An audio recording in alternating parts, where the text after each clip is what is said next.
Hi everybody, caregivers, aging adults, care receivers. Today we're here to talk about a serious subject: falls, fractures, deaths, and negotiating with the healthcare system, which in my opinion and my 20 years of experience is biased against care for older adults. How do I know this? I'm Pamela Wilson. For the past 20 years, I have helped caregivers and aging adults solve caregiving problems.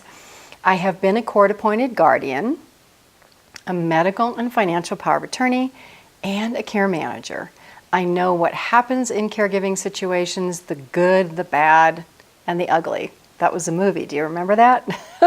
So let's talk about hip fractures and falls in the home. Many aging adults, by the time we get to the age of 65 or 70, start experiencing physical declines. Our balance is not as good. We can't walk as well. Our gait is uneven. And the likelihood of us having a fall is pretty high. The statistics from hip fractures are actually quite scary. If you live at home and you have a hip fracture, the percentage chance that you will pass away within a year is 13. If you live in assisted living, it's 23. If you're in a nursing home, have dementia, so much higher, 30%. So you want to avoid having a hip fracture, but they happen so easily. It's just a matter of turning like that and you slip and you fall and you're done. So let's talk more about hip fractures and getting treatment from doctors.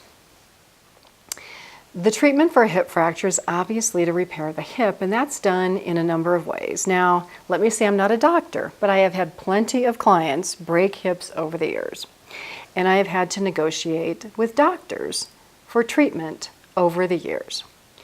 If you're healthy, if you're active, physically active, meaning you can walk 2 or 3 blocks, you can walk up a flight of steps without getting out of breath, you can get up out of a chair, stand without holding onto the arms of the chair, you're probably in pretty good shape. They probably will do a total hip replacement so that you can return to that same level of function.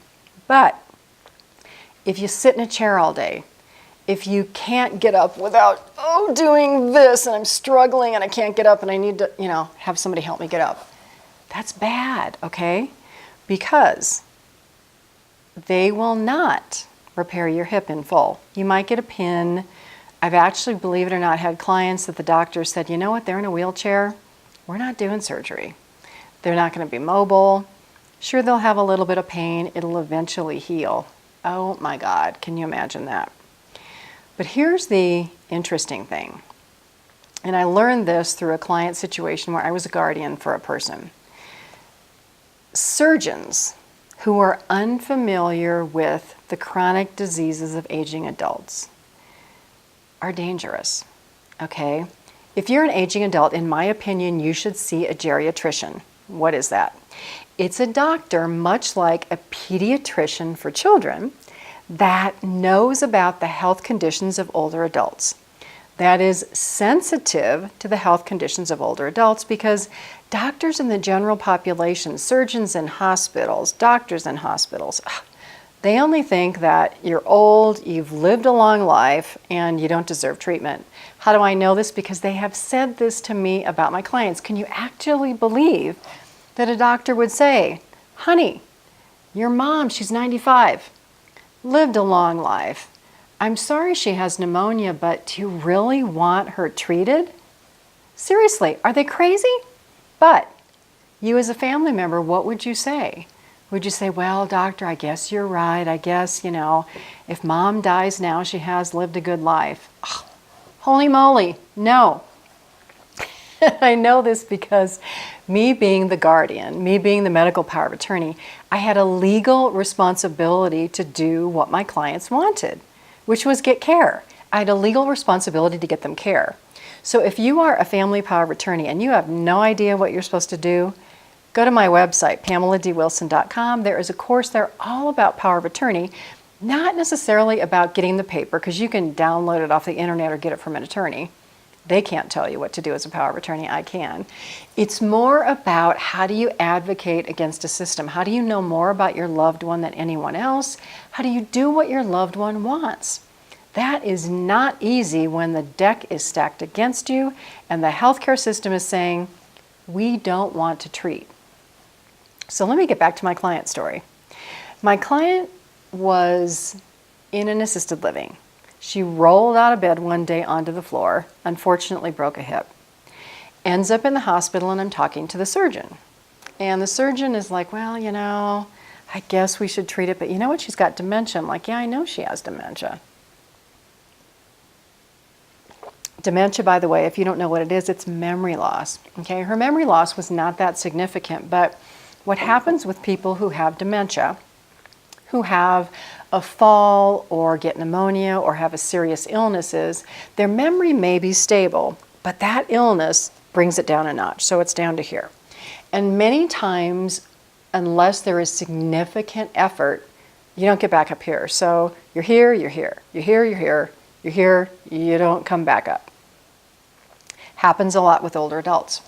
So the surgeon checked the health insurance plan and all of that, and unfortunately, I could not convince him to do a full hip replacement, which allows someone then to be on weight-bearing status, which means you can actually stand and walk. They want you out of the bed the next day, walking as soon as possible.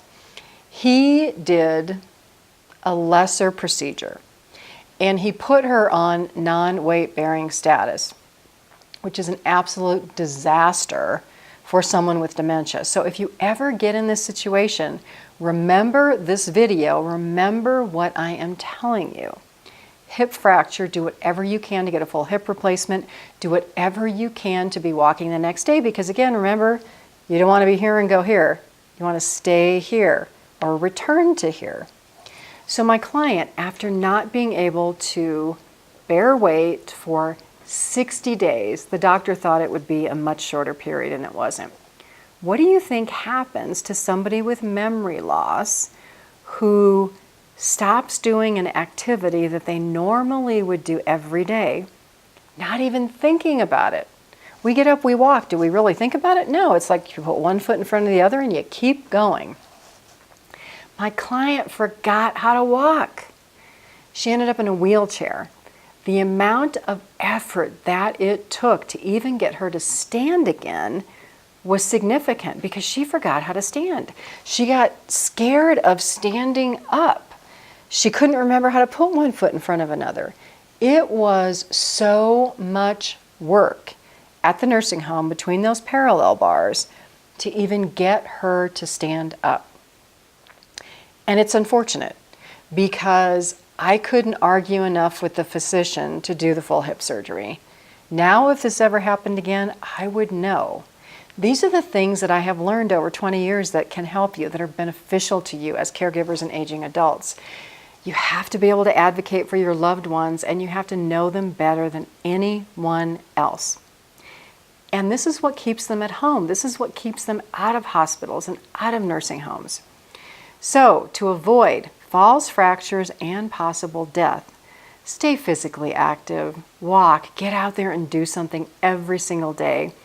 Don't let an accident, an unexpected fall, take your life away from you, because the statistics are, you go into the hospital for a hip fracture or something like that, it takes a long time to recover. Many people don't recover. Many people who are active here go active here, and then they go this way out of the house to the nursing home, which is exactly what you don't want.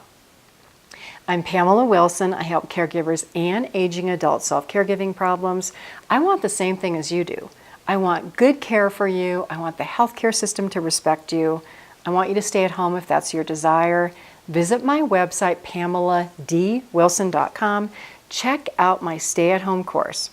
It has everything from my 20 years of experience, how I've helped aging adults stay at home, the things that I know you don't know about staying at home. I was once a caregiver too, remember? I didn't know what I was doing. That's why I changed careers and became a professional caregiving advocate, because of the death of both of my parents and my personal experience. I know I can help you. Visit my website, PamelaDWilson.com. I look forward to seeing you in another video.